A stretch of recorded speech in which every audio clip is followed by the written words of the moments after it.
doesn't happen that fast. You're talking about forming identity in people, and you're talking about well-worn grooves, and a whole lot of your people who are kind of paying the bill, you know what I'm talking about? The older saints are going to go, nah, not going there.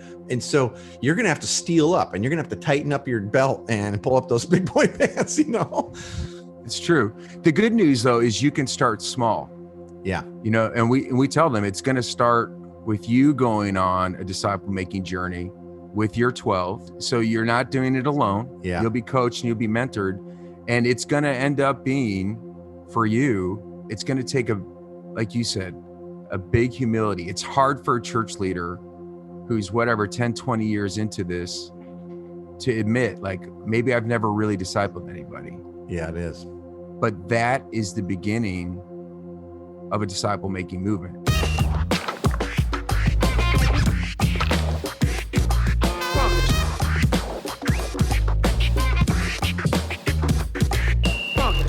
Welcome to the Everyday Disciple Podcast, where you'll learn how to live with greater intentionality and an integrated faith that naturally fits into every area of life. In other words, discipleship as a lifestyle. This is the stuff your parents, pastors, and seminary professors probably forgot to tell you.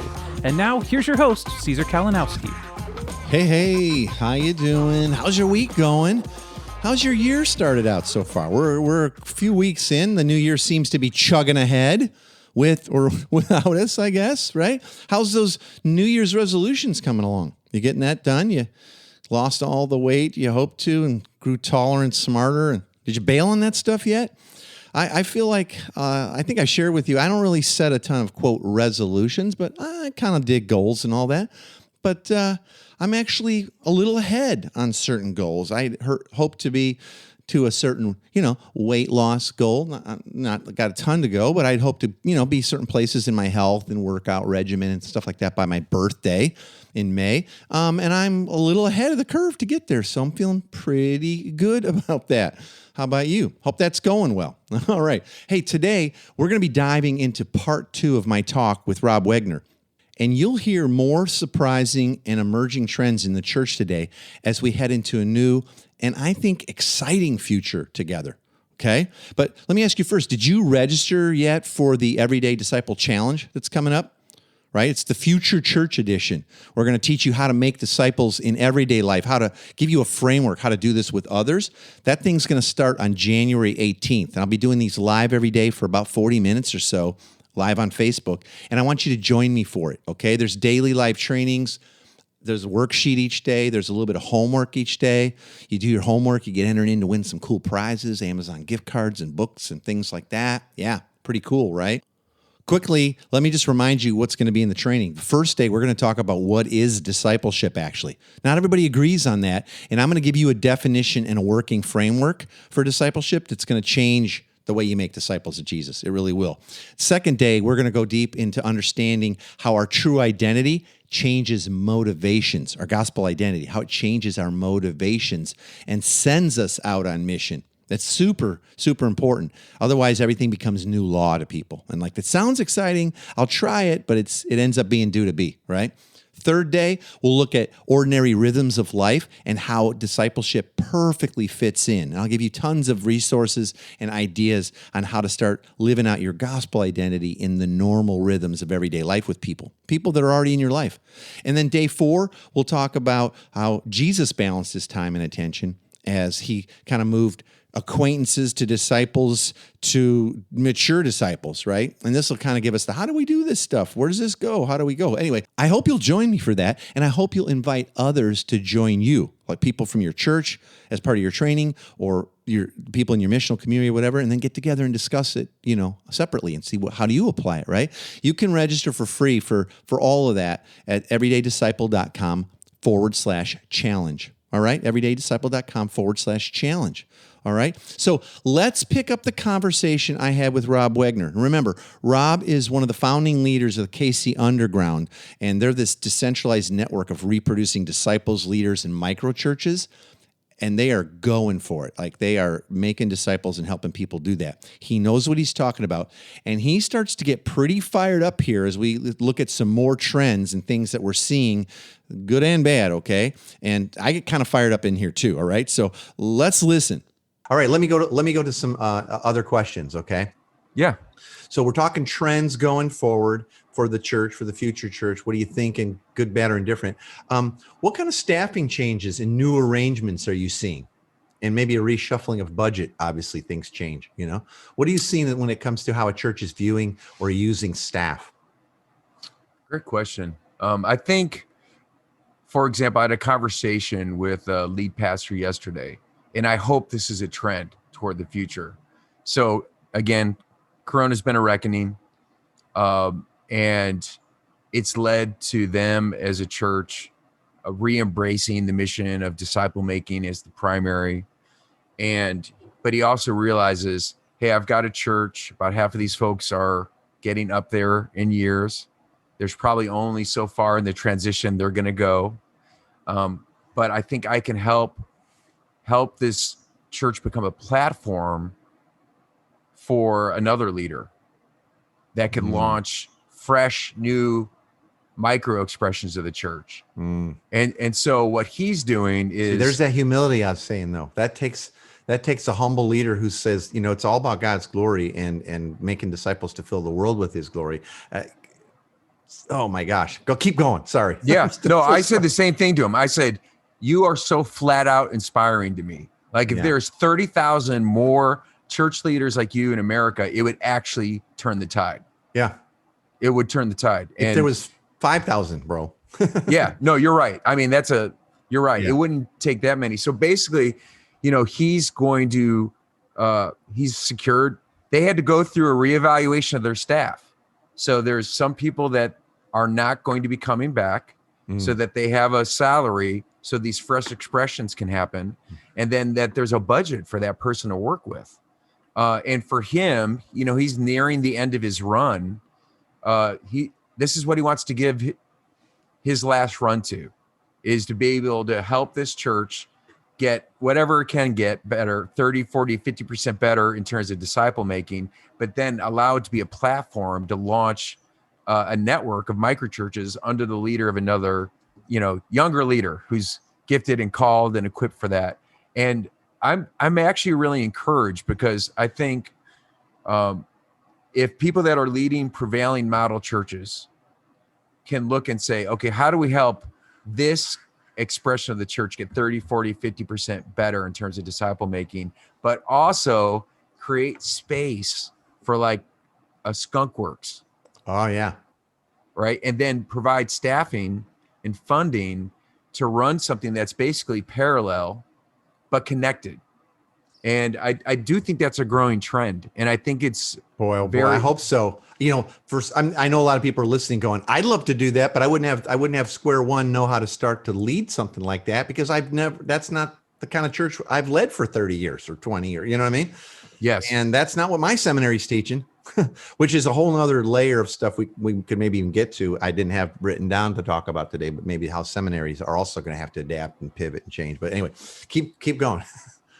Yeah. And I agree with you. I mean, Caesar, this seminary is not prepared most church leaders. There's a handful of seminaries that are innovators, but by and large have not been prepared. And like you, with what you're doing, with Disciples Made, we're trying to come alongside church leaders because we're telling them, if you're willing to embrace about a 3-year process, that's about what it takes to actually make the transition. They all want it next week, though. The board's pushing hard on me and the budget's like thin as, so they're all I'm like, it doesn't happen that fast. You're talking about forming identity in people and you're talking about well-worn grooves and a whole lot of your people who are kind of paying the bill. You know who I'm talking about? The older saints are going to go, nah, not going there. And so you're going to have to steel up and you're going to have to tighten up your belt and pull up those big boy pants, It's true. The good news, though, is you can start small. Yeah. And we tell them it's going to start with you going on a disciple making journey with your 12, and we will walk with you. So you're not doing it alone. Yeah. You'll be coached and you'll be mentored. And it's going to end up being for you. It's going to take like you said, a big humility. It's hard for a church leader who's 10, 20 years into this to admit, like, maybe I've never really discipled anybody. Yeah, it is. But that is the beginning of a disciple making movement. It is. And I got multiple episodes on this. The thing that will keep these shifts from happening is the senior leadership, however that's structured in a million different ways in churches. It is the senior leadership not getting to the point going like, okay, I got to live this way. I'm going to need to get a little bit of help to live this way. But I'm going to humble myself, let my redemption show. I'm going to pass on what I'm learning. I'm going to call people to do it with me imperfectly. Of course, guess what? We've been doing this a really long time. It's imperfect. It's messy, and yes, it is. And the churches, here's the good news. The churches where we're seeing people take those small steps. That's why we're doing like this challenge, right? Here's some small steps, core stuff though, like really, somebody I know wrote a book called Small is Big, Slow is Fast. But the right small things done over time really will lead to like massive multiplication and change. You got to be willing to start there, but you can't say, well, I'm going to assign that to my director of small groups or something. Totally agree. Guys, you can make him one of your 12, yeah. And it's so endearing. Like I was meeting with a pastor of a very successful church here in town who is now ready to make the shift towards micro. And when we met, he just asked me point blank. He's like, what are the 3 things that will ruin this? Or what are the 3 things that are required? And I told him that slow is the new fast. So you're going to have to embrace like a 3-year mindset. That's typically what I use. Yeah. That's what it took Jesus. So you think you can do it faster? Yeah. Wow. You're better than the Son of God. That's amazing. Yeah. Then number 2, I said, you personally have to be involved. You can't assign this to a staff person, and number 3, you have to be willing to put your money where your mouth is. You may need to free up staff time and invest. And he right away was like, I'm committed to all 3. And he has been. And that fills me with hope, because you're right. When I've seen it not work is when it gets delegated. Yeah. And the senior leader is basically saying, I want this, but I want to have it through the organization rather than through my personal life. I'll thumbs up it. It's not the same because all your preaching illustrations are not there, and you're not, you know what I mean? And yeah. I'm just doing a little quick math. You think about the amount of hours that Jesus spent with his disciples, right? Like 3.5 years is what we kind of get, like it's about 3.5 years. They kind of did 24/7 together. I'm not saying they didn't sleep, but they were doing life. And so when stuff would happen, right? That's about 30,000 hours, bro. And if you did the math, this isn't a math podcast, but if you did the math and said, how many years would it take at my current level of equipping people? Even if I say, okay, sermon, that counts. And we'll call small group, Wednesday or whatever. We'll call that 1.5 hours. That counts.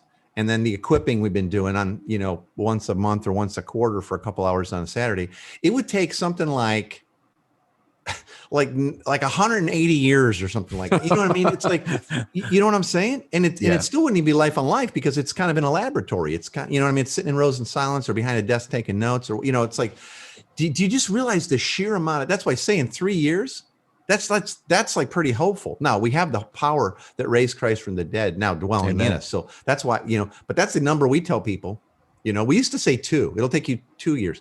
It's like, no, it's a year to unlearn a whole bunch of stuff. It's a year to start practicing new beliefs and new rhythms. And then at about the end of that year, you're going to go, oh my goodness. And it's going to start to click and you're going to go, can we start over or about a year back? It really is. And I think the arrogance to think that we're going to somehow do it way quicker. Jesus took 30,000 hours and we'll do it an hour and a half a week or something. How many years? People won't live long enough, man. And then let's just a little reminder, Matthew 28 at the ascension. This is after death on a cross. This is after resurrection. This is after cooking fish on the beach, appearing, touching the holes in his hand and side. It said the 11 who were still alive were there watching as he ascended into the heavens, and some still did not believe. What? Which means either Jesus sucked at discipleship or this takes a long time. It does. And so when they were saying to him, like, oh, if we could just hang out with you longer. And he goes, no, it's really good that I leave. Why? Because you'll have the Spirit of God. Right. And I have people say it pretty regularly to me, like, man, wouldn't it just be so great if we could just be like one of the 12 and get to hang out with Jesus, man? And I'm like, well, yes, but according to him, no. Exactly. Like, yeah, that's what I want. Well, I don't really want to wear robes and sandals and stuff and eat that much fish, but he says no. He says no. Actually, when you get my spirit that empowers me in you, when you get that same operating system upgrade, like, it's going to change everything. And there's so much I could tell you, but you couldn't even handle it. So hang out, pray, wait for the Spirit, and then go out and tell the whole world and make disciples everywhere you go. All right. And, oh man. And the joy that people experience when they finally tap into that. I'm thinking about a guy that we've coached down in Texas, and last January, he's a church leader, started discipling his 12 first guys. Yeah. And walking through an experience we've created called Followers Made. In 6 months to learn how to be a disciple who can make disciples. And then he led another group. And he was looking back over the last year. And now that first group, now again, small is big, right? So 3 of those guys are now discipling 12 other guys. So he's gone. So multiplication, he's been at it a year. It's already starting to happen, right? Yeah. And then he started talking about transformation, and the stories were unbelievable. There was a guy who was divorced from his wife and got remarried. Another guy who had a hidden addiction who finally came out. Another guy who discovered his calling, started a new college ministry, and it's been flying. Like, they've been blown away. It's like the hottest thing going on in their church. Another guy who's finally living like a missionary in his neighborhood, and his neighbors are coming during COVID to do these social distance pool parties. I don't even know what that means, but here's a guy. You mean billiards, maybe? Maybe, but I'm thinking, like, when he was telling us these stories, it's hard to describe the joy that's there. Cause it's like, here's someone, I've been a church professional, realized I haven't made disciples, did the repentance, gave myself, and look what happened in a year. Yeah. Right. Yeah. Like, it went from me and my 12, and now there's 36, and a bunch of those people, they don't even know me because they're being discipled by someone I discipled, and people are getting set free and transformed. And I just want to say to everybody who's listening, like, if you're discouraged because you've not been discipled or haven't discipled anyone, what Caesar just said to you is true. The same Spirit that raised Jesus from the dead is in you. And there's people like Caesar and myself. God will give you the coach you need, and you can do this. And it's not too late. I don't care how old you are. It's not too late. Man, I've known you a long time, and I was 40 when I kind of got and it was kind of that same experience. It's almost audible. We were talking earlier about how sometimes God speaks and he speaks up, and I was 40 running a very successful business, many businesses deep into entrepreneurism. And it was like, you're going to be a pastor now. I'm like, what? Hadn't been to Bible school. No, you know what I mean? And I was 40 when that whole thing started. And then when we started living this way, we started making, kind of moved on from the mega church thing and started living this way in community, thinking like, I'd rather do this with a dozen people authentically, and my kids get to live that life too. And if that's as far as God takes it, but it's real and we see transformation, I think I'd rather do that than put on the show for the thousands. That's me, right? But praise God. And listen, we didn't know anything at the beginning. We just were like, we're going to try to make disciples live like missionaries. It's all the same language, right? And within a year, though we were still kind of mumbling around, we were seeing lots of transformation. And we're seeing people going, hey, I think I can do a little bit of what you've been teaching us. Great. Like, you're drafting behind, right? That's what Jesus did with his disciples. So yeah, I want to underline and underscore everything you're saying. Is like, don't be discouraged. Start where you're at. It's never too late. I'm like 100 now doing this. I'm trying to do the math in my head. It's like, how old is Caesar? Oh, I know. People don't even believe it. But I got married when I was 8. We started having babies at 10. So that's why my kids are like in their 60s. No, I'm kidding. All right, listen, I could keep going forever and ever. This has definitely moved itself into a 2-parter. That's awesome. Okay. I'm loving it. Let me ask you one more question. We'll see if this starts to wrap us up. How do people listen to this who are either part of churches who have this mentality, or maybe it's leaders who like by whatever reason, or because that's where their board is, or they're just, hold up. How do church leaders avoid that hold mentality? Like, we're just kind of waiting, the vaccine's coming. Like, I know it's things, everybody says that everything's different forever, but we're kind of still really kind of hoping that it'll mostly go back to how it was. And I guess we'll keep streaming though for those people, because we don't want to lose those folks now, or whatever.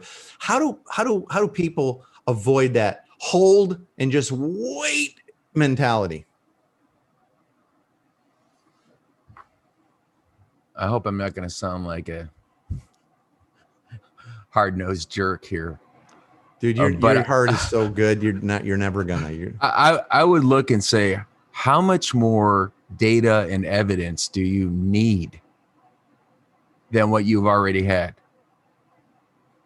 This pandemic has revealed the incredible fragility and vulnerability of the prevailing model of church. And if you want to try to go back to that as your great hope, let me ask you a question.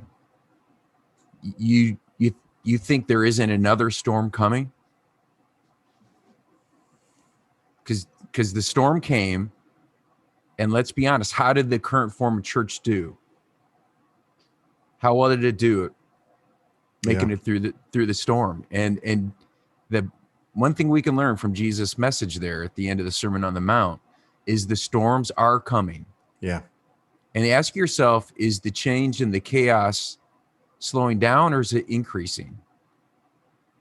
So if you're hoping things are just going to go back to normal, how well did normal withstand the storm? And do you really think things are going to get easier? Or is the storm going to get more intense? Yeah. And what storms can we not even foresee? Exactly. Because as I turn on the news, and I'm looking at the political climate and the sea change of where culture's heading, no one's going to be lining up to make it easier to be the church and have open public, dialogues and all this stuff. Like, it's going to have to be oikos based, family based. Yes. The government's going to start peeling away any advantages we think we've had, or this. It's coming, guys. Like, I've already seen it happen in Europe and in Eastern Europe.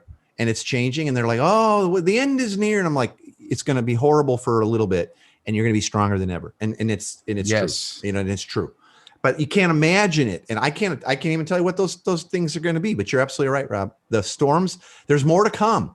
And I don't know that we won't have other pandemics. There are people who are saying it's going to be an era of that now for a bit. And thank God we're getting smarter at coming up with vaccines quicker. Now we just got to figure out how to get them out, because now they're just sitting in warehouses. Oh, don't even get me started. But there are storms coming, either physical like this, health related, or political, or just financial. Like, hey, what do you think? We're totally recession proof forever in this world? I'm not even saying just North America. No. I've already lived through several.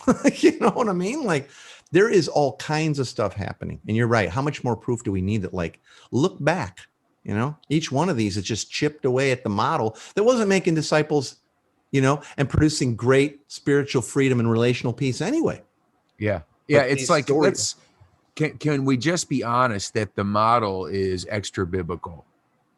That doesn't mean it's necessarily incorrect. It's just extra or evil biblical. Or something. No, it's not. Right. But it's certainly extra biblical. Yeah. That's a good way of putting it. And why do we have to have a death grip on an extra biblical, time-bound expression of organized church if it's not actually getting the job done?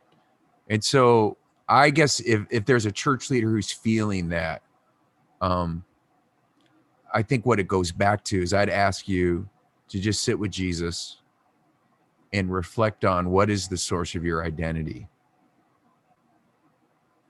Yeah, well, because that's always the thing behind the thing right there, man. What a great bow to put on this whole conversation. I really is. I agree. Fundamentally, the church leader has got a death grip on the extra biblical form of church and hoping it goes back to that. Because that's where they get their attaboy. That's where their identity was based. And honestly, like it was fostered upon them in many ways. Yeah. And they stepped into a social contract with a bunch of people that see them as the shaman or the magic man. And it's that's a very seductive relationship. And so, but the good news is you are the beloved, not because of anything you've done, but because of what Jesus has already done.